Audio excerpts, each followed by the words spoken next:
Romeo and Juliet.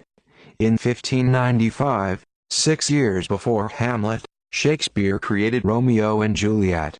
This ancient Italian legend has served as a storyline for many novels. On the same plot before Shakespeare was written by the English poet Arthur Brooke, poem titled, Tragic Tale of Romeo and Juliet, 1562. Some play about Romeo and Juliet was played in London long before Shakespeare. This play did not reach us. So, in Shakespeare there were numerous predecessors here. Shakespeare's Romeo and Juliet was first published in 1597 under the title, A Superbly Composed Tragedy about Romeo and Juliet, printed in the form in which it was often performed with loud applause in public. From these words it can be concluded that the play was a great success. Under the influence of the performances, Romeo and Juliet, the English people created a ballad that sang two Veronese lovers. This ballad has not reached us. In Romeo and Juliet loudly sounds a hymn to the constancy of feeling, Shakespeare's favorite theme. In front of us is the triangle that is so frequent in the literature of all nations. A loving young man and a girl and an unloved bridegroom, for whom parents are forced to marry. But it is wonderful that Shakespeare makes Paris's unloved fiancé a handsome young man, not a man, but a picture. Admires the nurse with admiration. The greater is the feat of Juliet, who remains true to her feelings, no matter what. A young and sincere feeling collides in a fatal conflict with the society to which Romeo and Juliet belong, and which is divided by the age-old enmity of two ancient feudal families. This enmity is the evil fate of Romeo and Juliet, the fate that leads them to inevitable death. But their death is at the same time a victory, for it permanently eliminates age-old enmity. Two equally respected families in Verona, where events meet us. They are fighting internecine fighting and they do not want to stop the bloodshed. Each other's children love the leaders, but fate fixes the intrigues, and their death at the grave doors he puts an end to irreconcilable hatred. Quotes from Romeo and Juliet are given in the translation of Boris Pasternak. A gold monument is erected on the grave of the dead for future generations. Shakespeare looks like a future. A great humanist never lost faith in life, and the golden monument of this faith in life came to us. His Romeo and Juliet, one of the finest works of world literature. Juliet at the beginning of the tragedy is a naive girl. The nurse calls her the ladybird. But now she fell in love with Romeo and thought about life. She thought about those truths that she had been taught since childhood. 1,000 times they told her that the real honor was first and foremost in a noble family name. But what now for her, who fell in love with a person, means a name? This sound is empty. You'd be you, not being a Montague. What is Mungik? Is this the name face and shoulders, legs, chest and arms? Is there really no other? What does the name mean? Rose smells of rose, call her Rose, though not, she says. The power of deep passion encompasses Juliet. She looks forward to the nightfall. Rush not so much, fire horses, by the evening goal.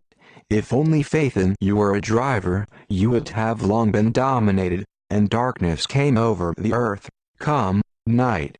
Come, come, Romeo, my day. My snow glowing in the dark, like a hoarfrost on a crow's feathers. Come, filmed, loving the night. Come and bring me Romeo. Juliet recalls Phaeton. According to the ancient myth, Phaeton was the son of Phoebus, the sun god. He undertook to rule his father's fiery chariot, but chased the horses so quickly that the chariot overturned, and the searing rays turned Africa into a desert. This image reflects Juliet's impatience, all the vehemence of her feelings. But at the moment of death we are struck by the courageous calm of Juliet. Was he poisoned? Ah, the villain! I drank it myself, but I did not leave it. But, sure, there is poison on his lips. Then I'm in the thick of it and in this reinforced. Death will find. For 2 weeks of events, joyful and tragic, Juliet has grown for many years. she became older than Romeo. And it was not by chance that Shakespeare finished the play he called Romeo and Juliet with the words, "Never was the story more sad than the tale of Juliet and her Romeo." At the end of the tragedy, Shakespeare put Juliet's name first. Grew sold for these 2 weeks in Romeo. At first, it's just a young man sighing about the cruel beauty, according to the fashion that reigned then, and at the end of the tragedy he calls Paris, who is probably not younger than his boy and himself, husband, "Young man, do not tempt come in despair of her husband," he says to Paris. Already contemporaries of Shakespeare, especially young people, read this play. In the 7th century, in the reading room of the Library of Oxford University was a copy of the first one-volume collection of Shakespeare's plays, 1623. The pages of this book say that they read a lot of it. Opening the voluminous volume, the students leaned on him. The most rubbed elbows of students reading and rereading Shakespeare's students are pages where the last meeting of Romeo and Juliet, the 5th scene of Act 3, is described.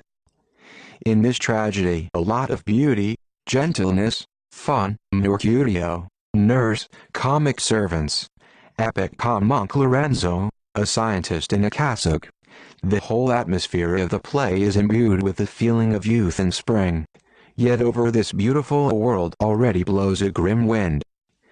The consciousness of the humanists of that epoch, freed from the confined limits of the medieval worldview, met in a new conflict with reality, in which the power of gold became more powerful, the force of purity, the exploitation of man by man became more and more frank. It's not for nothing that Romeo calls gold a worse poison than the deadly powder he received from the pharmacist. Here is gold, a much worse poison and the root of evil and evil, than this harmless powder. So in The Merchant of Venice, Bassanio calls gold the cruel food of Midas. In the ancient Greek myth, the Phrygian king Midas, through his prayer, received from the gods the gift of turning into gold all that he touched. The gods fulfilled his desire, and King Midas could no longer eat the food that instantly turned into gold, as soon as he touched it. The thirst for gold kills life. This is the idea of a legend. To interpret Romeo and Juliet, a lot was done by the Soviet theater. In England, for example, Romeo and Juliet is usually performed as a beautiful love story.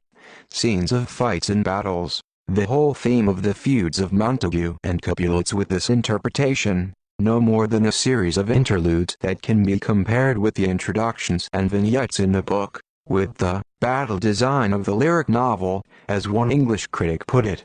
The death of young lovers with this interpretation is, in the end, a play of blind and meaningless rock. In the interpretation of the Soviet theater, the main theme of the tragedy lies in contrasting the genuine harmonious feeling of the heroes of the disorder of the world around them,